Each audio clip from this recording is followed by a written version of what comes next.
Et d'ailleurs, il y a un mot qui revient très souvent dans les livres, hein, et c'est peut-être aussi la méthodologie qui vous a inspiré pendant très longtemps. Vous parlez toujours d'humilité, mais humilité, quel est l'essence qu'on doit donner à ces mots-là, l'humilité?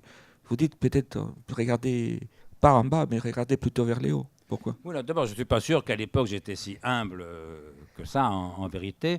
Humilité, c'est deux choses. Humus en latin, c'est la terre. Donc, être humble, c'est savoir qu'on sort de la terre. Et donc, mon matérialisme foncier se reconnaissait là-dedans. Mais ça n'est pas forcément pour autant se vautrer dans la fange. Et mon idée, c'est que l'humilité est indissociable du talent d'admirer. Voilà. Il s'agit de savoir qu'on est au plus bas, parce qu'au fond, on ne peut pas tomber plus bas que terre, précisément. C'est ça, l'humilité, je dirais, métaphysique. Et puis, l'humilité esthétique ou intellectuelle, c'est du plus bas où l'on est, la terre, savoir regarder plus haut que soi. Alors ça vaut évidemment pour les intellectuels que j'évoquais, Épicure, Spinoza, Marx, Freud, qui étaient tellement importants à l'époque pour moi, qu'ils sont restés pour une part, et ça vaut aussi pour les artistes. Parce que ce qu'il faut dire aussi pour présenter ce livre, c'est qu'à l'époque, finalement, les artistes m'importaient au moins autant Voilà, que les c'est d'aller philosophes. revenir. Et c'était des artistes, là encore, tellement anciens que mes amis, anciens élèves de Normal Sup, par exemple, que j'avais connus à l'école, plus férus que moi de modernité, s'étonnaient de l'archaïsme de mes goûts. Bah oui, finalement, je mettais Victor Hugo plus haut que Mallarmé, et a fortiori plus haut que tel ou tel de ses épigones contemporains.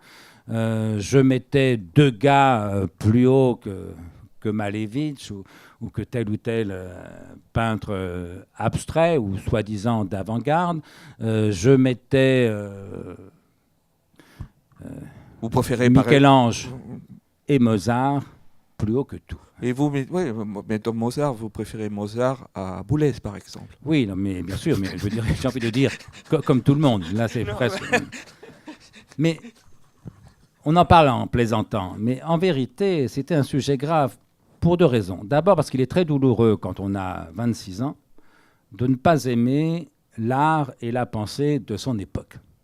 Sincèrement, à 26 ans, tout le monde préférerait être moderne, évidemment. Et ça a supposé pour moi, finalement, une part de courage, me semble-t-il, d'authenticité, que d'assumer ce goût à une époque, encore une fois, où tous mes amis célébraient des choses qui me paraissaient le plus souvent méprisables. Je me souviens, j'étais allé à Beaubourg avec mon meilleur ami de l'époque, que j'aimais passionnément. Hein. Il s'extasiait devant les monochromes de Klein. Une toile toute bleue, toujours le même bleu. Il me disait, c'est génial, le type il fait un bleu, toujours le même, il pourrait le déposer, c'est un Klein. Et moi, je trouvais que c'était nul. Oui. Parce que faire un bleu toujours le même, et un bleu en l'occurrence qui n'a pas une saveur si originale que ça, à côté des peintres que j'aimais, à côté du bleu d'un Chardin, parce qu'il y a aussi un bleu Chardin qu'on ne trouve pratiquement que Chardin, mais qui n'est pas toujours le même et qui surtout est dans des toiles sublimes de poésie, d'humanité, de profondeur, qu'on puisse parler de Klein avec enthousiasme ou même simplement avec sérieux. À une époque où pratiquement personne ne parlait de Chardin, ça me donnait envie parfois de me mettre en colère, parfois de pleurer. Et donc, j'ai assumé ça. J'ai refusé, au bout de quelques années, de faire semblant. J'ai essayé d'être fidèle au moins à mes goûts, parce que bien sûr, c'est une question de goût. S'il y en a qui adorent Klein ou Malevich, je ne voudrais surtout pas gâcher leur plaisir. Mais justement, alors là, c'est la touche au fond du livre, à ce que j'appelle le relativisme. Mais tous les goûts se valent, justement, c'était la question d'après, oui. Tous les goûts ne se valent pas, mais on ne peut juger d'un goût qu'en fonction d'un autre goût. Alors si on veut revenir au fond, parce que là on touche à la question de fond. Au fond, ce qu'il y avait de plus grave dans l'époque, mais qui est encore pour une part vrai aujourd'hui, disons ces années 60, 70, là le livre est écrit en 78, 79 et début 80. Ce qu'il y avait de plus grave, c'était à mon sens la conjonction du nihilisme et de la sophistique. Nihilisme, c'est-à-dire quoi? L'idée que tout se vaut et que donc rien ne vaut. Tout est permis, comme disait Nietzsche. Et sophistique, c'est-à-dire l'idée qu'il n'y a pas de vérité. Qu'on peut penser donc n'importe quoi, puisque si rien n'est vrai, il n'est pas vrai que rien ne soit vrai, donc la formule est auto-contradictoire, auto-réfutatrice, et donc en effet, on peut penser n'importe quoi. Alors cette sophistique et ce nihilisme, Nietzsche les avait résumés en une formule qu'il assumait et qui, au fond, pourrait servir rétrospectivement de tête de chapitre à ces années 60, 70, 80. Nietzsche écrit quelque part dans les fragments posthumes « Tout est faux, tout est permis ». Et moi, j'étais convaincu, un, que tout n'est pas faux, et deux, que tout n'est pas permis. Simplement, il aurait été assez facile de contester ce nihilisme et cette sophistique au nom d'un dogmatisme ou d'un idéalisme, au fond, à la Platon, disant il y a des vérités en soi et il y a des valeurs en soi, il y a le bien en soi qui est à la fois vrai et bon. Mais justement, c'est ce que mon matérialisme m'interdisait de penser. Si bien que j'ai été amené, et c'est ça l'enjeu théorique essentiel de ce livre, à opérer une disjonction entre la vérité et la valeur, entre le vrai et le bien. Alors, en deux mots, c'est développé bien sûr dans le livre, mais en deux mots, c'est très bien. En deux mots, ça veut dire quoi? Ça veut dire que toute vérité est absolue, éternelle, universelle, alors que toute valeur est relative, particulière, historique. Je prends un exemple, notre rencontre. C'est à la fois une vérité et une valeur possible. Vous trouvez que c'est une bonne rencontre ou une mauvaise rencontre. Je pense d'ailleurs que les avis vont diverger. Mais comprenons que ça n'est pas du tout le même statut de la vérité qui dit que nous sommes ensemble et du jugement de valeur de tel ou tel d'entre vous, madame, par exemple, qui dit, tiens, finalement, c'est pas mal. Pourquoi? Où est-il vrai que vous et moi, nous sommes ensemble en ce moment?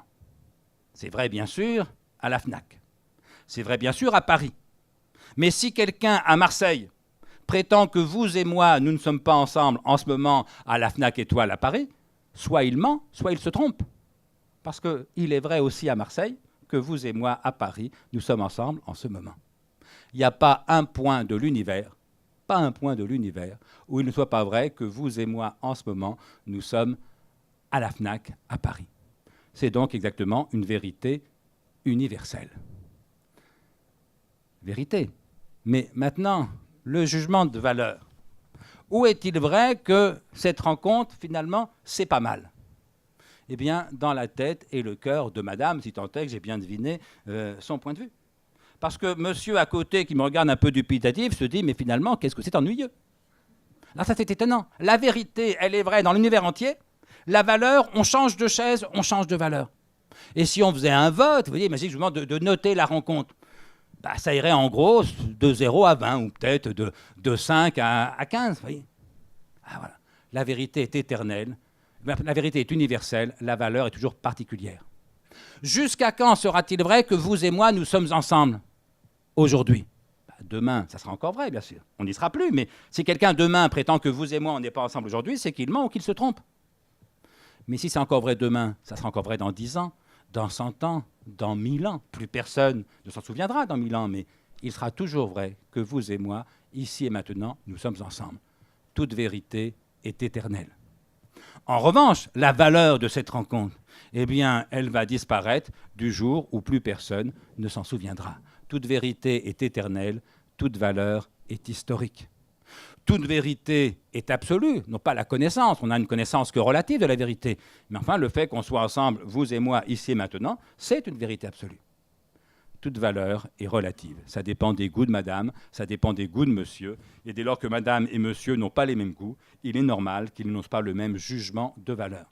Si bien, je termine Eduardo, si bien que opérant cette disjonction entre le vrai et le bien, entre la vérité et la valeur, je pouvais à la fois combattre la sophistique qui dit qu'il n'y a pas de vérité, combattre le nihilisme qui dit qu'il n'y a pas de valeur, mais non pas en mettant la vérité et la valeur sur le même plan comme fait l'idéalisme par exemple chez Platon, mais au contraire sur la base de cette disjonction de la vérité et de la valeur. Et c'est ce que j'ai appelé le relativisme, c'est ce que j'ai appelé parfois le cynisme dans d'autres livres, le cynisme au bon sens du terme, au sens de Diogène le cynique.